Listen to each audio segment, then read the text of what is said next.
नमस्कार साथियों। जैसा कि आप सब जानते हो, हमारा हिंदी साहित्य का पेपर अब 11 दिसंबर को इवनिंग शिफ्ट में संपन्न हो चुका है। और पेपर होने के बाद क्वेश्चन जानने की ख्वाहिश हम सब के मन में रहती है। इसीलिए अब की बार जब हम पेपर देने जा रहे थे तो मैंने अपने साथियों से कहा था, हमारा 10-12 का ग्रुप था, सबका दिल्ली आया हुआ था सेंटर में, कि क्वेश्चन याद करके आना 10-10-12, और सारे क्वेश्चन याद करके आएंगे। मतलब तो निबंध के करना, तो इसके करना, उसके करना। लेकिन वो तो याद नहीं कर पाए। वो लाइनें ऐसी आई हुई थी, उधर से उधर करना, ऊपर से नीचे करना, सुरेखा, उसी में उलझे रहे। और बोले लेंथी पेपर था, टाइम नहीं बचा पाए, तो वो याद तो नहीं कर पाए सारे। लेकिन फिर भी याद करके 70-75 क्वेश्चन फिर भी ढूंढने की कोशिश की, मिले हैं। वो आप सबके साथ साझा करेंगे। और वहाँ पे एक दुख भी हुआ कि जो जिनको कंप्यूटर नहीं आता था उनका इतना समय लग गया उसको ऊपर नीचे करने में। लो, वो तो हो गया। फिर भी अब क्वेश्चन देखते हैं जल्दी से। हरिवंश राय बच्चन की आत्मकथाओं का मिलान करने में आया हुआ था। भाग 1 में क्या बोलूँगा ये क्या याद करूँ, भाग 2 में नीड़ का निर्माण फिर, और भाग 3 में बसेरे से दूर, भाग 4 में 10 द्वार से सोपान तक। चंद्रगुप्त नाटक के चतुर्थ अंक में कितने दृश्य हैं? तो 14 है। एक ये गणानंद का दोहा है, बहुत ही फेमस है, कई बार आ चुका है ये। इसमें यमक अलंकार है, काहू कल पाए है सु कैसे कल पाए है। इसमें कौन सा अलंकार है? यमक। ये गणानंद का है, फेमस है, कई बार आ चुका है। अंधा युग से एक क्वेश्चन आया हुआ था, 5 कथन दिए थे, उसमें 3 सही, कौन से हो तो मैं याद नहीं कर पाया, लेकिन 2 जो गलत हैं वो याद आ गए। उसमें दिया गया था कि इसका जो तीसरा दृश्य है वो गांधारी का श्राप है, लेकिन वो है सुथामा काल सत्य। और एक दिया था कि इसमें 6 अंक हैं, तो इसमें 6 अंक नहीं है, 5 अंक हैं। ये 2 गलत थे और बाकी के जो 3 बच गए वो ठीक हो गए। और एक आया हुआ था कि कामायनी की रचना करते हुए जयशंकर प्रसाद है, मतलब किस किस से सहायता लेता है, तो उसमें शतपथ ब्राह्मण, भागवत, छंदोग्य उपनिषद, ऋग्वेद। तो उसमें शायद भागवत नहीं था। ये 3 ऑप्शन थे, शतपथ ब्राह्मण, छांदोग्य उपनिषद और ऋग्वेद। सतपुड़ा के जंगल कविता में किस जनजाति का जिक्र आता है? तो गोंड जनजाति का जिक्र आता है, और कविता में साफ लिखा हुआ है, लिखा था। एक ये पंक्तियां भी आई हुई थी उसमें कि अगर बन सको तो धसो इनमें, धस न पाती हवा जिनमें। ये सतपुड़ा के जंगल की लाइन थी। प्रिय के प्रवास की तो ये छंद में लिखी गई है। इसकी लाइनें को वो मात्राएं गिन ली थी सारी, बराबर बराबर हैं क्या, शायद 28-28 होती हैं। तो ये छंद में ये उससे मिलान हो गई थी और इससे आंसर बन गया था इसका, तो लगभग। एक संसद से सड़क तक संग्रह में संकलित कविताएं कौन कौन सी हैं? तो एक अलग थी, ये 3 थी, अकाल दर्शन, मोचीराम और नक्सलवाड़ी। एक महादेवी वर्मा की कविताई थी, मैं बीन भी हूँ तुम्हारी रागनी भी हूँ। मैं ये पूछ जाता कि इसमें वो कौन सा शब्द खुद के लिए प्रयुक्त नहीं करती है, तो खुद के लिए वो ये 4 शब्द प्रयोग करती है, और जो बच गया वो उसका आंसर था। तो कुलहीन प्रवाहिनी, अखंड सुहागिनी, सुन ही ली दामिनी, समित की चांदनी। पिछली बार ये क्रम में लगाना आया हुआ था, ये क्रम में ही है। और अब की बार आया था कि कौन सा खुद को नहीं मानती है, तो इन 4 को छोड़कर जो दिया हुआ था वो मानती है, वो नहीं मानती, मतलब वो इसका आंसर था। परीक्षा गुरु के उपन्यास प्रकरणों के मतलब क्रम में लगाने हुए आए थे, 5 दिए थे, 4 याद आ पाए। एक अकाल में अधिक मास, भले बुरे की पहचान, साब में हाँ, सुख दुख, और एक थोड़ा लंबा था आखिरी में टिक बिंदु बिंदु है, कुछ थे 3-4, कौन सा था ध्यान में नहीं आ पाया। बार दुर्दशा का प्रकाशन संवत 1933 में। ये 5 कथन दिए हुए थे और इसमें ये 2 ठीक थे, इससे क्वेश्चन बन गया था। ये दरअसल कई बच्चों का गलत हो गया। ये रामचंद्र तिवारी की बुक से कथन उठाया हुआ था। रामचंद्र तिवारी ने उसका मतलब सन 1876 में मान रखा उसका बार दुर्दशा का प्रकाशन, और कई बच्चों ने मतलब कईयों ने तो संवत ही नहीं देखा, 1933 करके इस पे काटा मार दिया और क्वेश्चन कर दिया गलत। और कईयों ने ये 57 घटाया तो 1880 नहीं आया, उन्होंने वैसे गलत कर दिया। लेकिन रामचंद्र तिवारी ने साफ साफ लिख रखा है कि भारत दुर्दशा का प्रकाशन संवत 1933 में हुआ और इसका 5वां अंक किताब खाना है ही। तो अगर ये दोनों कथनों का पता था तो ही सही हो पाता, नहीं तो ये गलत हो गया बच्चों का। बहुत आसान क्वेश्चन था लेकिन रामचंद्र तिवारी का कथन है। एक ये निबंधकारों को क्रम में लगाना, क्रम में सजाइए आया हुआ था। सबसे पहले सरदार पूर्ण सिंह आएंगे, फिर रामचंद्र शुक्ल, फिर विद्यानिवास मिश्र, हजारी प्रसाद द्विवेदी और कुबेरनाथ राय। एक वो डॉक्टर भीमराव अंबेडकर ने पीएचडी किस यूनिवर्सिटी से की थी, तो कोलंबिया से की थी। एक ये कथन आया हुआ था, यह संसार का जातीय धर्म है कि जो वस्तु हमारे आसपास है उन्हीं पर हमारी बुद्धि दौड़ती है। फारस, अरब और इंग्लिश देश के कवि जब संसार की अनित्यता वर्णन करेंगे तो कब्रिस्तान का नक्शा खींचेंगे, क्योंकि उनके यहाँ शमशान होते ही नहीं है। यह प्रताप नारायण मिश्र का कथन है। अंजू दीदी नाटक किसके निर्देशन में खेला गया था पहली बार, तो ये राज जोशी के निर्देशन में खेला गया था। बोले भाव मिले रघुराई किसके बारे में कहा गया, तो किसानों के बारे में कहा गया है। मजदूरी और प्रेम से आया हुआ है कथन। एक ही शुक्ल जी का कथन ने भी, ये किसी का किसी का ही बेचारे का सही हुआ, सबका गलत हो गया। ये जनता की जीतवर्ती के बारे में शुक्ल जी ने मतलब किस बारे में नहीं कहा है, उसमें है सामाजिक, राजनीतिक और सब ने सोचा कि सांस्कृतिक दिया हुआ, लेकिन उन्होंने दिया था सांप्रदायिक और धार्मिक। बच्चे भी फिर कह रहे थे पक्का सांप्रदायिक सोच का है, बोले सांस्कृतिक नहीं दिया, वो उसमें देखने के बाद, बुक में दिखाने के बाद। लेकिन खैर ये गलत हो गया तो हो गया। लगभग सांस्कृतिक किसी किसी ने नहीं लगा, लगभग सांप्रदायिक ही लगा के आए, लेकिन वो गलत था, सांस्कृतिक आएगा। ये उसमें कथन आया हुआ था, एक कहानी है। मैं कभी कभी सोचता हूँ इंसान जिंदा किस लिए रहता है, क्या उसे कोई और बेहतर कार्य करने को नहीं मिला? क्या तुमने कभी महसूस किया है कि एक अजनबी की हैसियत से पराई जमीन पर मर जाना काफी खौफनाक बात है? ये परिंदे कहानी से डॉक्टर मुखर्जी का पात्र कथन है। ये भी एक कथन आया हुआ था, जिस तरह कहानी जिंदगी एक अंश मात्र ही होती है, इस तरह यह मेरी जिंदगी का टुकड़ा मात्र ही है। ये पूछा था कि किस रचना में ऐसा कहा गया है।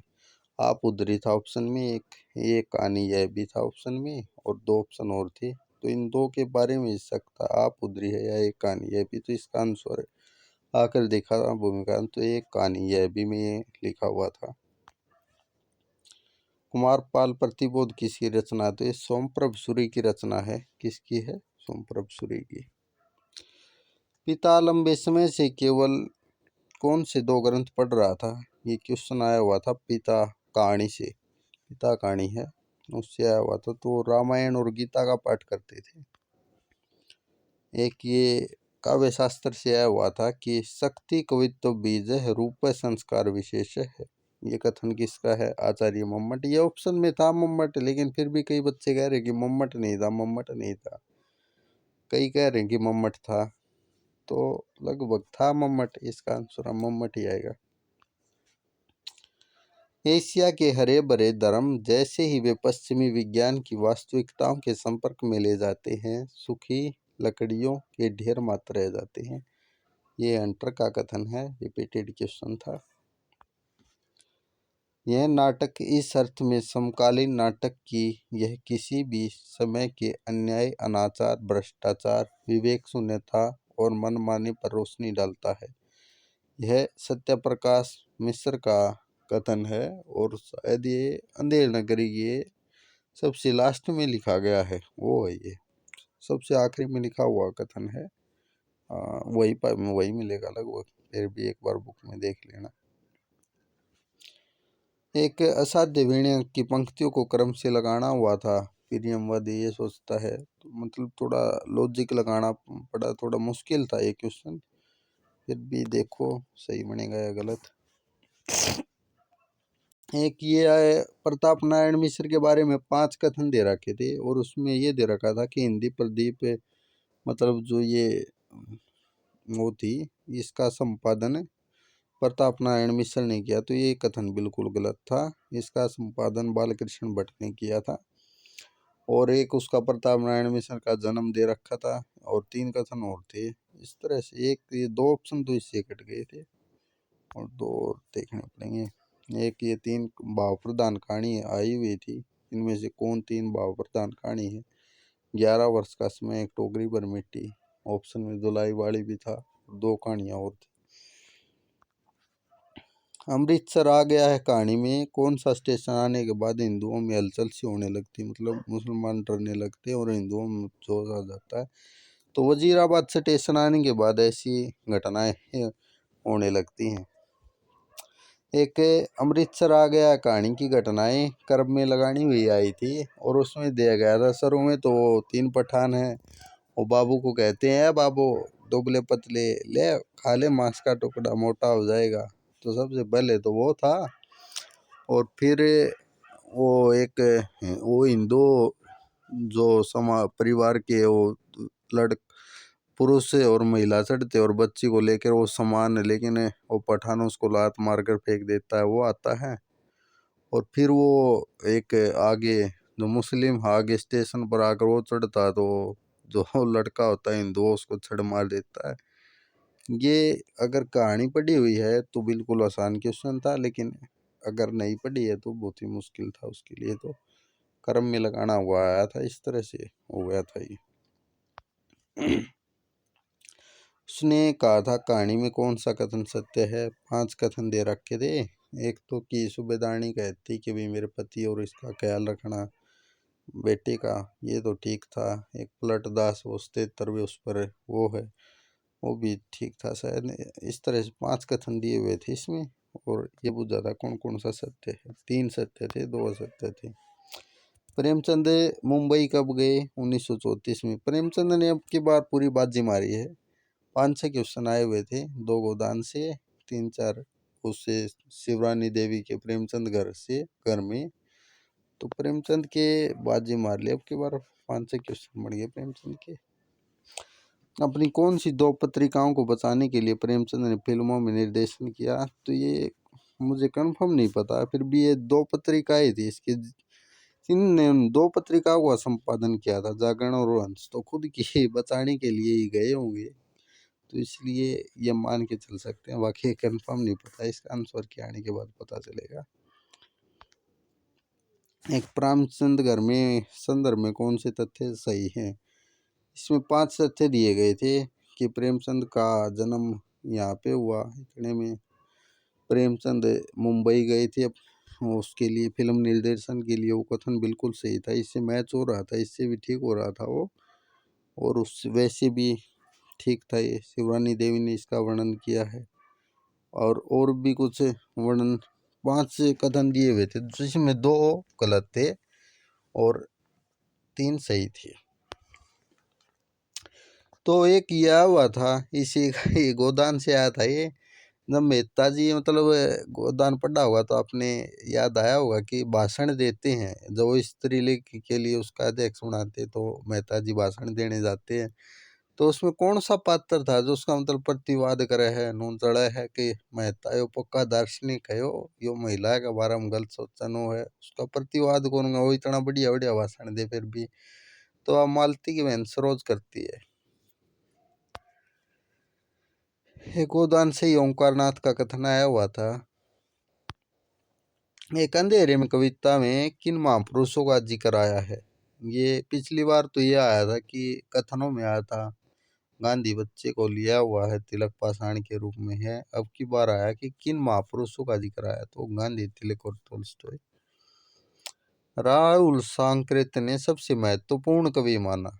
सबसे पहला तो इन्होंने सरप्पा माना था, अब सबसे महत्वपूर्ण कौन सा माना ये तो मुझे अभी नहीं पता है, बाद में अगर आपको पता हो तो आप बता देना कमेंट में। फिर भी मैंने सरप्पा ही मान लिया क्योंकि सबसे पहला इसने ये माना है, तो वैसे लिखा है, आंसर नहीं पता अभी। एक भाषा विज्ञान से तो शायद अब की बार 2 ही क्वेश्चन आए थे। कई खुश थे जिन्होंने भाषा विज्ञान नहीं पढ़ रखी थी, और जो पढ़ के ही भाषा विज्ञान आए थे वो बेचारे परेशान थे, क्या हो गया रे, क्वेश्चन ही नहीं मिल रहे भाषा विज्ञान। तो इसमें मारवाड़ी का आदमी है, डुडानी जयपुर, मेवाती अलवर, हरदोती कोटा, ये मिलान करने में आया हुआ था, आपने देखा होगा। और एक निम्नलिखित में से सोरसेनी अपभ्रंश में नहीं है, तो ये पूर्वी हिंदी नहीं है, ये मागधी अपभ्रंश में है। और इसमें सोरसेनी में, और जो पश्चिमी हिंदी और जो ये 3 ऑप्शन दिए हुए थे वो थे सोरसेनी अपभ्रंश के थे, राजस्थानी, पश्चिमी हिंदी और एक और था, तो वो सोरसेनी के थे, और पूर्वी हिंदी नहीं था। ये पाश्चात्य काव्य शास्त्र का क्वेश्चन है, क्रमशील सजाइए, ये आया हुआ था। तो सबसे पहले लॉन्जाइनस आएंगे, फिर जॉन ड्राइडन, फिर विलियम वर्ड्सवर्थ, फिर मैथ्यू आर्नोल्ट, और ये टी.एस. इलियट नहीं, टी.एस. इलियट है, जल्दी से बनाने में थोड़ी गलती हो गई। एक पाश्चात्य विद्वानों की पुस्तकों का मिलान करना आया हुआ था, पुस्तकें याद नहीं आ पाई। एक सावधानीकरण नहीं, साधारणीकरण है, गलती हो गया थोड़ा। साधारणीकरण की व्याख्या में 4 कथन दिए हुए थे, और इधर विद्वानों के नाम दिए हुए थे, भट्टनायक था, शुक्ल था, नगेंद्र था, और एक भट्टो था शायद, और उन कथनों का मिलान कीजिए, इस तरह से क्वेश्चन आया हुआ था, साधारणीकरण के ऊपर आया हुआ था। ये कथन आया हुआ था, कथन दिया कि प्रगतिशील लेखक की स्थापना, मतलब लेखक संघ की स्थापना 1936 में हुई, जिसके प्रथम अध्यक्ष प्रेमचंद थे।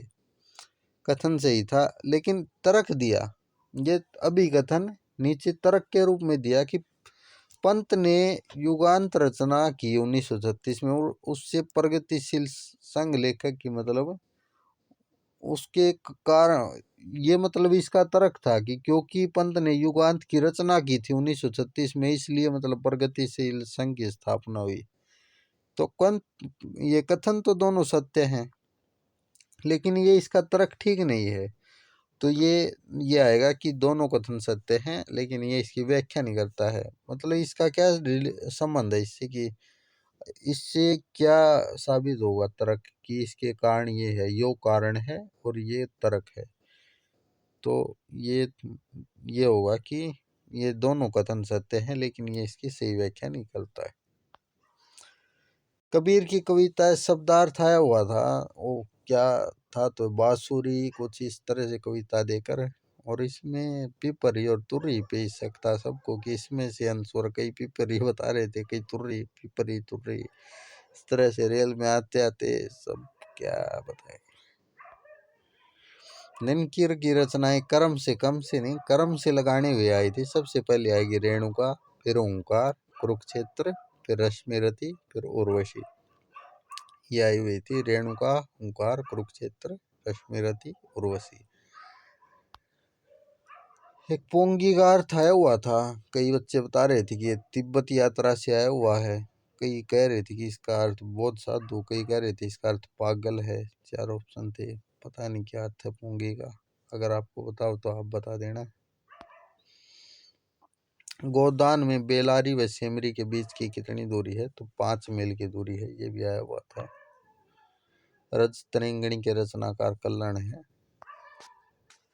रीतिबद्ध की कवियों की पंक्तियां दे रखी थी, और ये की मिलान कीजिए, इस तरह से आया हुआ था। एक पंक्ति दे रखी थी और बुझ जाता है, कि षष्ठ छाप कवि की पंक्ति है, बताइए। नंदास बता रहे थे सारे, बाकी कंफर्म नहीं है, पंक्ति भी ध्यान में नहीं है अभी। मुक्तिबोध पर कथन आया हुआ था, वो लगभग शमशेर बहादुर का या श्रीकांत वर्मा का है, क्योंकि उन्होंने भी उन पर लिखा हुआ मुक्तिबोध के ऊपर, तो मुक्तिबोध के ऊपर कथन आया था। एक ये भी आसान सा क्वेश्चन आया हुआ था कालिदास कविता से, कालिदास हो कालिदास, ये क्वेश्चन आया हुआ था कि नागार्जुन अपनी किस कविता में शकुंतला और दुष्यंत का जिक्र करते, मतलब इस तरह से क्वेश्चन आया हुआ था। तो अपनी कालिदास कविता में शकुंतला और दुष्यंत का जिक्र आता है उनकी में। एक आद्य अधूरे नाटक पर कथन आए हुए थे कि ओम शिवपुरी से, मतलब प्रथम सबसे अच्छा मंचन का नाटक मानते हैं। इस तरह से पांच कथन दिए हुए थे, 3 सही थे। ब्रह्म समाज की स्थापना 1828 में हुई थी।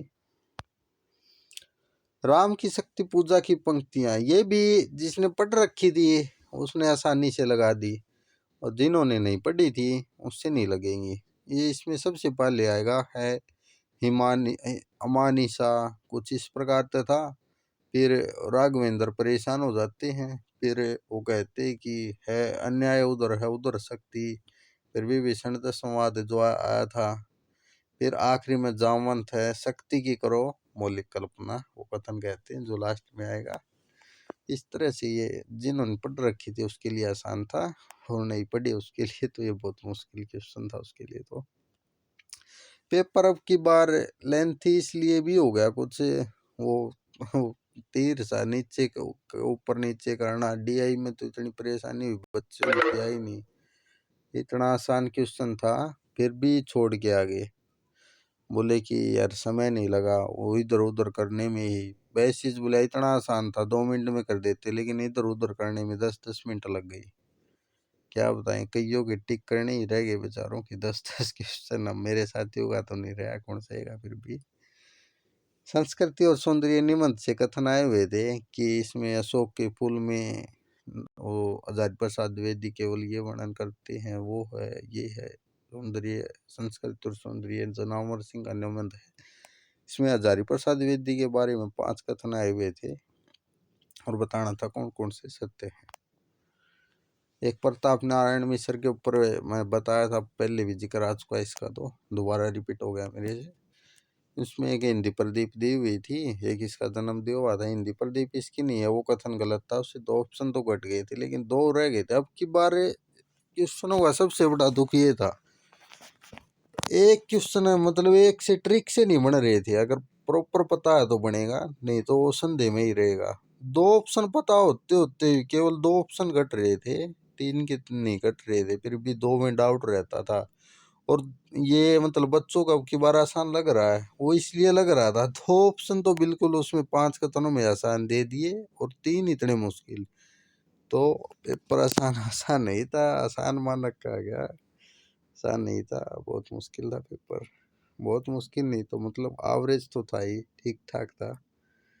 3 कथनों का किसी को भी नहीं आता था, केवल वो 2 कथन सबको आते थे रे। एक आगरा बाजार के गीत, एक कर्म से लगाने आए थे यार, कौन कौन से आए हैं ये पूछा था, ध्यान में नहीं है, अब पता ही चल जाएगा 1-2 तारीख को आंसर क्या आएगी तब। सकंद गुप्त के कथनों का मिलान करना आया हुआ था।